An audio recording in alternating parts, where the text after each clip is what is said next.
안녕하십니까. 갤라호른입니다. 보고서 말미에 늘 말씀드리다시피 갤라호른은 트레이더의 눈으로 시장을 바라보며 투자자 여러분들이 시장에 대한 이해와 통찰력을 갖도록 도움을 드리는 데 전력하고 있습니다. 투자에 대한 결정과 책임은 전적으로 투자자 자신에게 있음을 염두에 두시고 거래에 임하실 것을 당부드립니다. 달러 인덱스 선물은 일간 차트의 120일 지수 이동 평균선의 지지를 받고 반등했습니다. 이번 달러의 강세는 전 세계로 중계된 트럼프 미국 대통령, JD 펜스 미국 부통령과 볼로디미르 젤렌스키 우크라이나 대통령 간의 고성이 오가는 말다툼에서 비롯됐지만 기술적인 면에서 달러는 볼린저 밴드 하단과 120일 지수 이동 평균선에서 하락을 멈추고 반등해 20일 이동 평균선도 가뿐히 넘어섰습니다. 107.558까지 상승한 달러 인덱스 선물이 강세를 이어갈지는 외부 상황을 주시하면서 좀 더 지켜봐야겠습니다. 상승을 거듭하던 달러는 지난 1월 중순을 기점으로 고점을 낮춰오고 있기 때문입니다. 달러가 상승 동력을 이어가 108대에 진입하더라도 108대에 안착할지 다시 조정을 받고 120일 지수 이동 평균선 부근까지 밀려날지는 아직 단정하기 이른 상황입니다. 한동안은 일간 차트의 120일 지수 이동 평균선도 지지선으로 기능할 것으로 예상되는 만큼 달러는 비추세 구간에 들어서면서 다음 추세를 준비할 것으로 보입니다. 달러 인덱스는 4시간 차트에서 120일 지수 이동 평균선을 간단히 뛰어넘고 볼린저 밴드 상단을 따라 상승했습니다. 저항선으로 기대됐던 120일 지수 이동 평균선이 제대로 기능하지 못한 것입니다. 하지만 달러가 120일 지수 이동선을 넘어섰더라도 이내 121선으로 되돌아오는 경우도 종종 있는 만큼 120일 지수 이동 평균선이 있는 107.134를 단기적 지지선으로 보고 거래에 임하는 것은 다소 성급한 감이 있을 것입니다.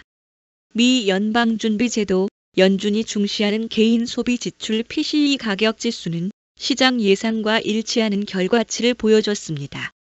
미 상무부가 공개한 1월 PCE 가격 지수는 전달보다 0.3%, 지난해 같은 달보다 2.5% 상승한 것으로 나타났습니다. 변동성이 큰 식품과 에너지 부문을 제외한 근원 PCE 가격 지수는 각각 0.3%, 2.6% 상승했습니다.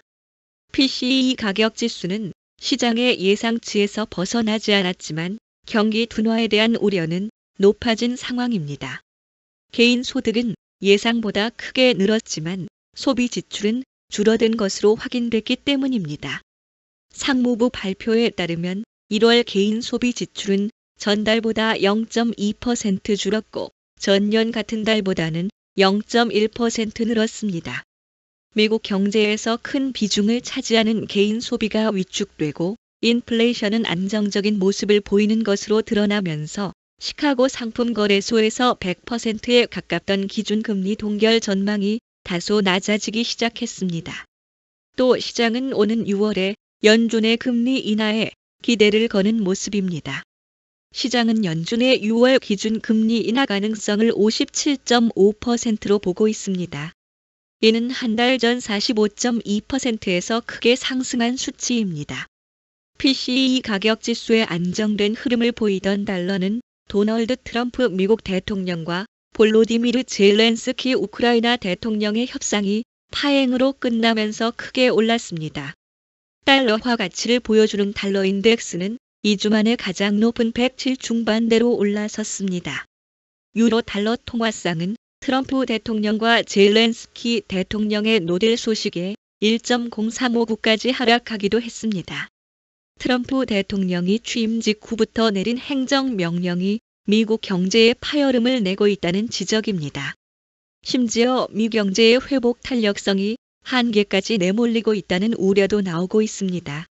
트럼프 대통령이 전방위적인 관세 압박을 펼치고 미국 공무원들을 대거 해고하면서 경제가 급속히 위축되고 있다는 것입니다. 트럼프 대통령은 이번 주 캐나다와 멕시코에 대해 25%의 수입 관세를 매길 것임을 예고한 상태입니다. 또 유럽연합에도 25%의 관세를 곧 부과할 것이라고 밝혔고 이는 달러화 상승으로 이어졌습니다. 이번에 상무부가 발표한 결과에 따르면 개인 소비 지출은 예상과 달리 감소했을 뿐 아니라 감소 폭도 4년 만에 최대치였습니다. 앞서 공개된 소비자 신뢰지수는 시장의 예상을 크게 밑돌았을 뿐 아니라 하락폭은 지난 2021년 8월 이후 월간 기준으로 최대치였습니다. 소비자들의 경제 전망도 더 비관적으로 변했습니다.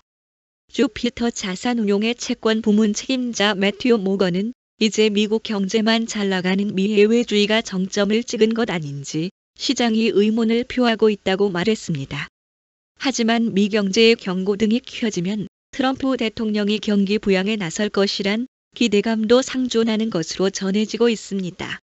트럼프 풋 또는 백악관 풋으로 불리는 경기 부양책은 트럼프가 경기 침체 조짐이 보일 경우 진화에 나서 경기를 부양하고 이에 따라 뉴욕 증시도 하락을 멈출 것이란 기대감을 말합니다. 트럼프 대통령이 경기 부양에 앞서 관세 정책의 속도를 조절할 것이란 전망도 나오고 있습니다. 오스틴 굴스비 시카고 연방준비은행 총재는 생산성 급등에 대한 기대가 지나치면 단기적으로 경제를 과열시키고 2000년대와 유사한 투자 과잉을 초래할 수 있다고 언급했습니다. 굴스비 총재는 당시 과도한 투자로 결국 경기 침체가 도래했다고 지적했습니다. 이번 주에는 굵직한 경제 지표가 공개됩니다. ISM 제조업 PMI와 서비스업 PMI가 발표되고 유럽중앙은행은 기준금리를 발표합니다. 미국에서는 비농업 부문 고용지표와 실업률을 이번 주 발표합니다. 시장이 크게 반응하는 지표가 연이어 발표되는 만큼 조심스러운 시장 접근이 필요한 한 주입니다. 시카고 상품거래소 패드워치에 따르면 연방기금 금리 선물 시장은 연준이 현지 시간으로 오는 19일에 기준금리를 동결할 가능성을 93.5%로 보고 있는데 지난주보다 다소 낮아졌습니다. 이전 보고서에서도 이미 말씀드린 것처럼 현재 외환시장은 경제 논리보다는 트럼프 대통령의 입에 의해 요동치고 있습니다. 이번에도 외환시장은 경제지표나 중앙은행 관계자들의 발언이 아니라 트럼프와 젤렌스키 간 말다툼에 의해 요동쳤습니다. 한층 더 보수적인 포지션 운용이 요구된다 하겠습니다. 갤라호르는 트레이더의 눈으로 시장을 바라보며 투자자 여러분들이 시장에 대한 이해와 통찰력을 갖는데 도움을 드리고자 합니다. 갤라호른에서 제공하는 보고서는 참고용으로만 활용해 주실 것을 말씀드리며 투자에 대한 책임은 전적으로 투자자 자신에게 있다는 점을 유념하시기 바랍니다. 도움이 되셨다면 구독과 좋아요 부탁드리겠습니다. 감사합니다.